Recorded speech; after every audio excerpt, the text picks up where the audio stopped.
Friends, news channel देखे आप सभी दर्शकों का बहुत बहुत स्वागत है। मैं हूं रमनदीप कौर। इस वक्त की बड़ी खबर आ रही है प्रयागराज से। क्या है पूरा मामला, देखने के लिए बने रहिए हमारे साथ। संगम नगरी प्रयागराज में जहां एक्शन मोड में आया अग्निशमन विभाग। बीते दिनों बता दें, जहां चौक की म्युनिसिपल मार्केट में आग लग गई थी, जिससे कई दुकानें जलकर खाक हो गई थी। अब अग्निशमन विभाग के मुख्य अग्निशमन अधिकारी राजीव कुमार पांडे के नेतृत्व में आज चौक क्षेत्र में चेकिंग अभियान चलाया गया।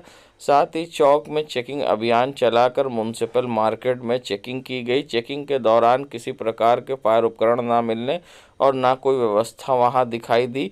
अब अग्निशमन विभाग ने मार्केट के सभी दुकानदारों को नोटिस जारी कर कार्रवाई करने की बात कही है। बता दें, चौक बरांडे में जहां अग्निशमन विभाग ने चेकिंग अभियान चलाया था, जिसमें दुकानों पर जा के उनकी वायरिंग चेक करी गई। साथ ही यहां पर फायर के उपकरण, फायर सिलेंडर या कोई भी व्यवस्था नहीं थी। पुरानी मार्केट होने के कारण पूरी वायरिंग जर्जर दिखाई दी। ऐसे में कभी बड़ा हादसा हो सकता है, जिसको लेकर फायर ब्रिगेड की टीम यहां पर पहुंची थी और चेकिंग अभियान चलाया। साथ ही लोगों को सख्त हिदायत दी और साथ ही मुख्य अग्निशमन विभाग अधिकारी ने कार्रवाई करने की बात कहते हुए क्या कुछ कहा है, आइए दिखाते हैं। आग लगी थी और उसको देखते हुए हम लोग जो है सभी मार्केटों को चेक किए। पहले नेहरू मार्केट को चेक किए, फिर इसको चेक किए। दोनों मार्केटों को चेक किए गए। इसमें वायरिंग को इनको देखा गया और फायर की व्यवस्था देखा जाए। तो इनके पास कोई व्यवस्था नहीं, इनको नोटिस भी सर्व की जा रही है और इनको वायरिंग के लिए विद्युत सुरक्षा विभाग से चेक कराने हेतु निर्देशित किया गया कि अपने वायरिंगों को चेक करें। यहाँ काफ़ी पुरानी केबलें पड़ी हुई हैं और तार काफ़ी जर्जर अवस्था में है और जिनकी पुरानी वायरिंग है उनको नई वायरिंग कराने के लिए मानक के अनुरूप इनको निर्देशित किया गया। अभी तक आपका अक्सर कंजेस्टेड मार्केट है, आग लगती है और इनकी जहाँ तक पता बनता है, तो किस तरह से इसको पूरा कड़ाई से पालन कराया जाएगा। इसको विद्युत सुरक्षा विभाग को भी हम लोग पत्र लिखे हैं और जो इनको नोटिस दी जा रही है, जिससे इनको व्यवस्था कराया जाएगा। इलाहाबाद हाईकोर्ट ने बलात्कार और धर्मांतरण कराने के आरोपी Sam Higginbottom Institute of Agriculture and Technology SHUATS के कुलपति प्रोफेसर आरबी लाल सहित सभी 7 आरोपियों को राहत देते हुए उन्हें 20 दिसंबर तक अदालत के समक्ष सरेंडर करने का निर्देश दिया है। ये आदेश न्यायमूर्ति राहुल चतुर्वेदी एवं न्यायमूर्ति मोहम्मद अजहर हुसैन इदरीसी की खंडपीठ ने आरोपियों के वकील तथा राज्य सरकार की ओर से महाधिवक्ता अजय मिश्र और शासकीय अधिवक्ता आशुतोष कुमार संत को सुनकर दिया है। शुवार्ट्ज के कुलपति प्रोफेसर राजेंद्र बिहारी लाल व अन्य 7 आरोपियों ने कोर्ट में याचिका दाखिल कर हमीरपुर के बेवर थाने में दर्ज प्राथमिक दर्ज करने और गिरफ्तारी पर रोक लगाने की मांग की थी। मामले के अनुसार पीड़ित महिला ने वर्ष 2005 में उसके साथ हुई घटना को लेकर प्रोफेसर आरबी लाल, रेखा पटेल, रमाकांत दुबे, विनोद बिहारी लाल, प्रोफेसर रेणु प्रसाद, डेविड फिलिप और सुनील कुमार जान के खिलाफ रेप का जबरन धर्मांतरण कराने का आरोप में 4 नवंबर 2023 के बेवर थाने में FIR दर्ज कराई थी। पीड़िता का आरोप है कि जब वे इलाहाबाद विश्वविद्यालय में स्नातक की छात्र थी, तब उसकी मुलाकात रेखा पटेल से हुई, जो उसे चर्च ले जाने लगी। चर्च में बहुत अच्छे गिफ्ट दिए जाते थे। इस चर्च में उसकी मुलाकात कुलपति आरबी लाल से हुई।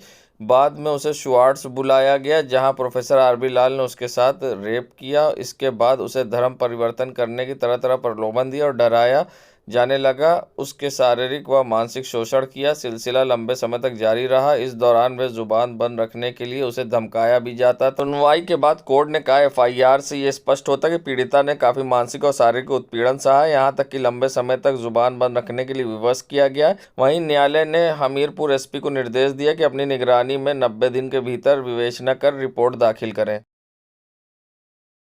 मां की गला दबाकर हत्या करने के बाद शव को सूटकेस में भरकर प्रयागराज पहुंचा बिहार का युवक। हरियाणा में मां की गला दबाकर हत्या कर सूटकेस समेत मां के शव को लेकर प्रयागराज संगम में प्रवाहित करना चाहता था युवक। वहीं शक होने पर पुलिस ने देर रात चेकिंग के दौरान युवक से पूछताछ की तो सूटकेस खुलवाया तो उसमें महिला का शव था, जिसमें युवक ने बताया कि उसकी मां से पैसा लेने देने के विवाद पर बहस हुई, जिसके बाद युवक ने अपनी मां की हत्या कर दी और यहां संगम में प्रवाहित करने शव पहुंचा था। मूलतः रहने वाला बिहार का है युवक।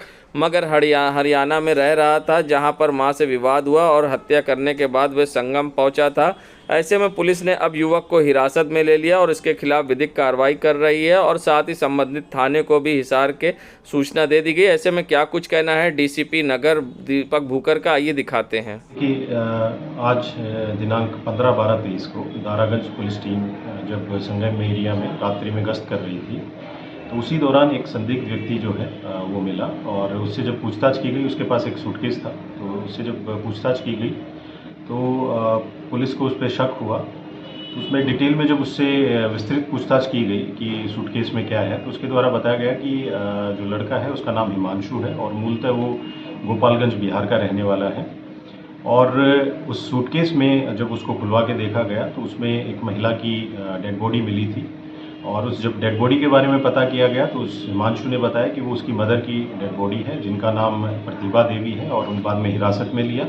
इसको अरेस्ट करके माननीय न्यायालय के समक्ष पेश किया जा रहा है। जो महिला की डेड बॉडी थी उसको पोस्टमार्टम के लिए भिजवा दिया गया है और जो हरियाणा में हांसी में जो थाना है वहाँ के भी पुलिस को हमने इन्फॉर्म कर दिया है। एफआईआर इसमें दर्ज हो चुकी है और जो संबंधित थाना था हरियाणा में उसको भी हमने सूचित कर दिया है। माघ मेले के लिए ज़मीन आवंटन 21 दिसंबर से होगा। ज़मीन आवंटन में कोई परेशानी ना हो, इसके लिए साधु संतों की बैठक शुरू हो गई है।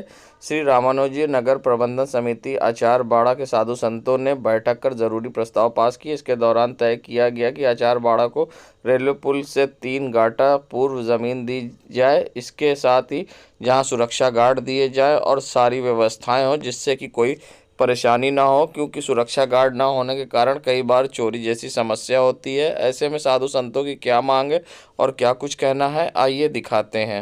आम सभा की मीटिंग थी। पूर्व निर्धारित एजेंडा था कि मेला प्रशासन हम लोगों को रेलवे से 3 गाटा प्रदान करें, लगभग 150 बीघा भूमि, और उसके साथ साथ आचार्य बाड़ा के जीटी रोड पर मेला प्रशासन अपना कार्यालय बना देता है। उसको जब कि यह कभी नहीं होता था, विगत 2 वर्षों से बना रहा है।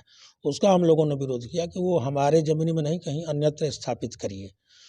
ये इसका प्रस्ताव पारित हुआ। और दूसरा ये हुआ कि आचार्य बाड़ा में काफ़ी शिविर लगते हैं और लास्ट में भेज दिया जाता है, तो इनको टीन का घेरा दिया जाए।